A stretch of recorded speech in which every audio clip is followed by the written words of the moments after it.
Hello and welcome to Shantanu sir online classes.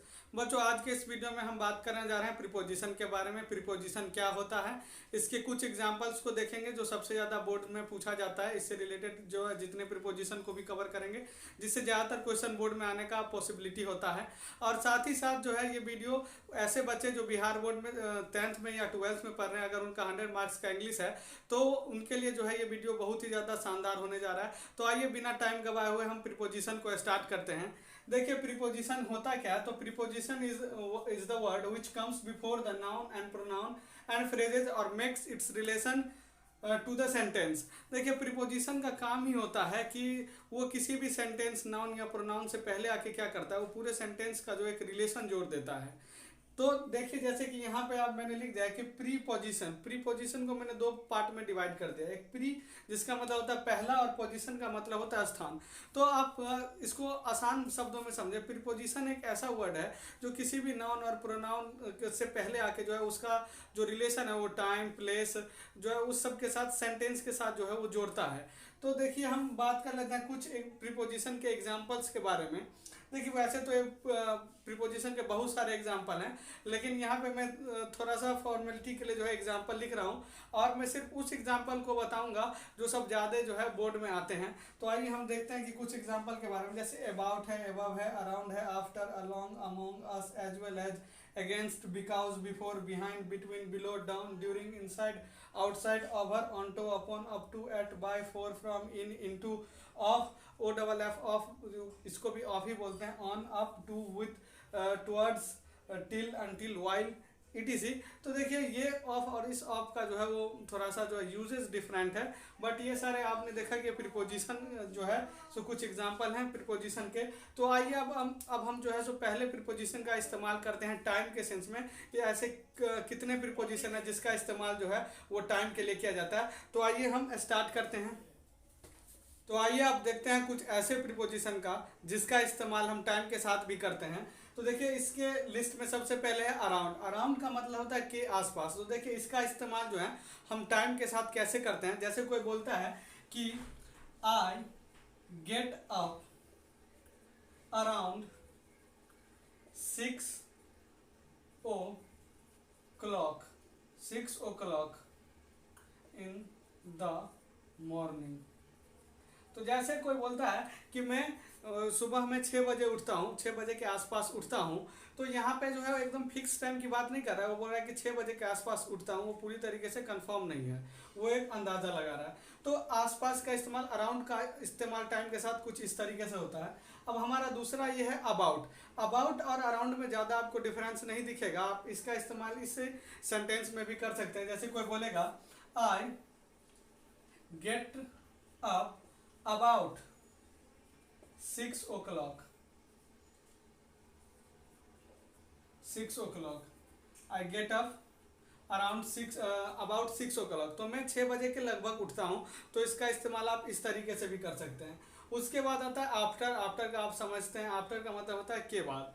तो यहाँ पे आप बोल सकते हैं I will sorry I shall come after 4 o'clock। तो इसका मतलब है मैं 4 बजे के बाद आऊँगा।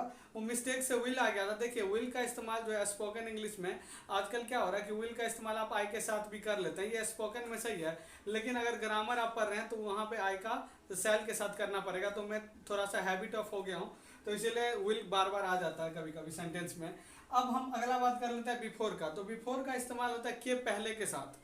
के पहले जैसे इसी सेंटेंस को आप इसी तरीके से लिखें, we shall come before 4 o'clock। ठीक है, तो आप इस तरीके से जो है इसका इस्तेमाल कर सकते हैं। We shall come before 4 o'clock। मैं 4 बजे से पहले, हम लोग 4 बजे से पहले आ जाऊंगा। ठीक है।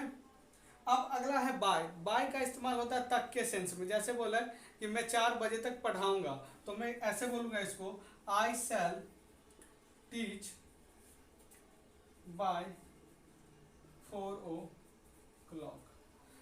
आई शैल टीच बाय 4 o'clock। मैं 4 बजे तक पढ़ाऊंगा। तो ये इसका मतलब आप देख रहे हैं कि सबका जो इस्तेमाल है ये नॉर्मल है। आप जैसे आपकी मर्जी हो आप उस तरीके से इसका इस्तेमाल कर सकते हैं। मैं नॉर्मली बता देता हूँ कि किस सेंस में इसका इस्तेमाल होता है।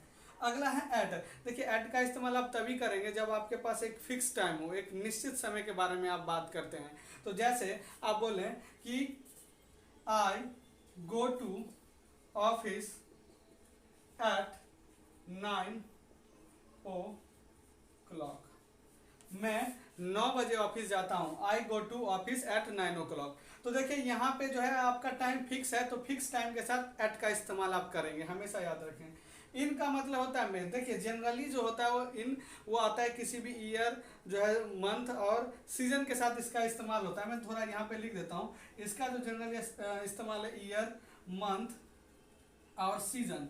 तो आप देखिए इसका इस्तेमाल होता कैसे है कि कोई बोलता है कि मैं गर्मी के महीने में आऊँगा, कोई बोलता है कि मैं मार्च में आऊँगा, कोई बोलता है कि मैं 2021 में आऊँगा। इस तरीके से जो है अगर आप मान लें डेट फिक्स करते हैं तो वहाँ पे डेट या टाइम के बारे में बात करते हैं तो वहाँ पे इनका इस्तेमाल होता है। जैसे मैं बोलूँ कि ही विल बैक इन अप्रैल,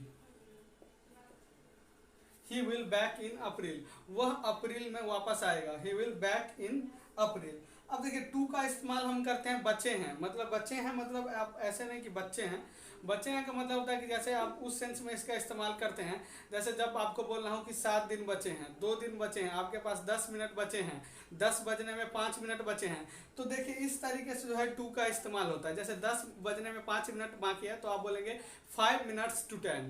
तो इस तरीके से जो है टू का इस्तेमाल होता है। तो मैं यहाँ पे लिख देता हूँ 7 दिन बचे हैं का होगा 7 days to go। ठीक है, एक अगला इस्तेमाल भी यहाँ पे दे देते हैं। 10 बजने में 5 मिनट बचे हैं, 5 minutes to 10। ठीक है, 10 o'clock आप कर सकते हैं चाहे तो।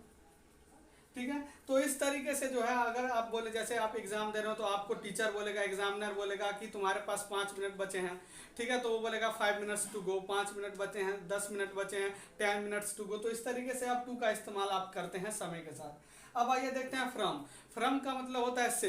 जैसे मैं बोलूं कि मैं आप लोगों को मंडे से पढ़ाऊंगा, तो मैं आप लोगों को मंडे से पढ़ाऊंगा तो हम यहाँ पे फ्रॉम लिखेंगे। अगर मैं बोलूं मैं कल से आऊँगा तो मैं यहाँ पे फ्रॉम का इस्तेमाल करूँगा। तो जैसे यहाँ पे देखें, I shall come from Monday, I shall come from Monday. तो यहाँ पे आप देख सकते हैं कि यहाँ पे जो है फ्रॉम का इस्तेमाल से के साथ किस तरीके से हो रहा है। आप इसका जो है मैं 1 by 1 करके हिंदी भी बताता हूँ। तो जब भी मैं ये लिख देता हूँ तो उसका हिंदी आप साथ ही साथ पॉज करके आप लिख लिया करें, अगर आपको इंग्लिश में ट्रांसलेट करने में दिक्कत है तो। बाकी अगर नहीं है तो अच्छी बात है। अब दूसरा जो है ऑन। ऑन को होता है, ऑन का मतलब ज़्यादातर होता है को के इस्तेमाल में। जैसे आप वीकेंड पे लगा सकते, वीक के नाम पे लगा सकते हैं। मैं सोमवार को आऊँगा, को आऊँगा, अगर ऐसे करके बोलते हैं तो आप जो है वो ऑन का इस्तेमाल कर सकते हैं। मैं जो है सो मंगलवार को आऊँगा। तो जो इसका स्पेशली यूज़ जो है वो होता है डेज के साथ, कि आप किस तरीके से इसका इस्तेमाल करते हैं। आइए देख लेते हैं यहाँ पे। जैसे he will come on Friday, he will come on Friday, वह शुक्रवार को आएगा। तो यहाँ पे देख लिया कि आपने ऑन का इस्तेमाल कैसे हुआ। जैसे कोई बोले कि मैं मंडे को आऊँगा तो आई शैल कम ऑन मंडे, वह मंगलवार को जाएगा तो he will go on Tuesday. तो इस तरीके से आपने ऑन का इस्तेमाल, ये बाकी सारे जो है कुछ आपने प्रीपोजिशन का इस्तेमाल टाइम के साथ देखा है। और भी कुछ जो है सो इम्पोर्टेंट प्रीपोजिशन है जिसका इस्तेमाल भी टाइम के साथ होता है। तो आइए हम उसको देखते हैं। तो आइए प्रीपोजिशन के कुछ और भी इस्तेमाल देखते हैं टाइम के साथ किस तरीके से होता है, जिसके अंदर आप सिंस के बारे में जानते हैं और फोर के बारे में जानते हैं। सिंस का इस्तेमाल पॉइंट ऑफ टाइम के साथ होता है, फोर का इस्तेमाल पीरियड ऑफ टाइम के साथ होता है। आपने टेंस में इसका इस्तेमाल देखा होगा। तो देखिए हम कुछ यहाँ पे जो है डायरेक्ट जो है सब इसका एग्जाम्पल भी लिखा देते हैं और आपको समझाते हुए भी चलते हैं। सिंस का इस्तेमाल आप जानते हैं, फिर भी मैं एग्जाम्पल लिख देता हूँ। जैसे यहाँ पे होगा I have been teaching here since 6 o'clock। तो देखिए इसका मतलब हुआ कि मैं यहाँ 6 बजे से पढ़ा रहा हूँ। I have been teaching here since 6 o'clock। देखिए तो पॉइंट ऑफ टाइम को मैंने बताया था कि शॉर्ट में आप याद रखें। जब क्या होता है कि आप एकदम फिक्स टाइम के बारे में आप जानते हो, एकदम फिक्स टाइम हो जो आपको लगे कि नहीं मैं इसी टाइम से पढ़ा रहा हूँ, तो आप सिंस का इस्तेमाल करेंगे। वहीं पे फॉर का इस्तेमाल पीरियड ऑफ टाइम के साथ होता है। जब आप गेस करते हैं, आप जो है सो अनुमान लगाते हैं कि मैं इतने बजे से यह काम जो है सो इतने बजे से कर रहा होगा।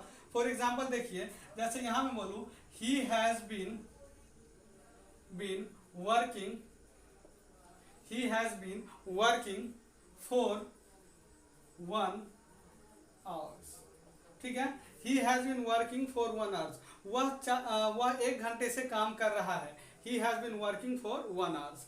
अब अगला है टिल। देखिए टिल का इस्तेमाल होता है तक के सेंस में, लेकिन जहाँ एक और यूज था टिल का जो बाई के साथ हम करते थे, तो वहाँ पे एक टाइम के साथ होता था। यहाँ पे हम जो है सो किसी कंडीशन के बारे में बात कर सकते हैं। जैसे मैं बोलूँ don't go till the rain stop. Don't go, मत जाओ जब तक बारिश रुक ना जाए। Don't go till the rain stop. तो अगर इस तरीके के आप सेंस आप लगाना चाहें, जब भी इस तरीके का कंडीशन आएगा तो आप टिल का इस्तेमाल कर सकते हैं। देखिए आप जो है इस सारे चीज़ को हिंदी में जो है जब भी मैं बोलता हूँ उसके साथ साथ ही आप लिख लिया करें वीडियो को पॉज करके। अब देखिए अनटिल का इस्तेमाल हम कैसे करते हैं। तो देखिए अनटिल को हम उस सेंस में बोलते हैं, जैसे एग्जाम्पल के साथ मैं आपको समझा देता हूँ।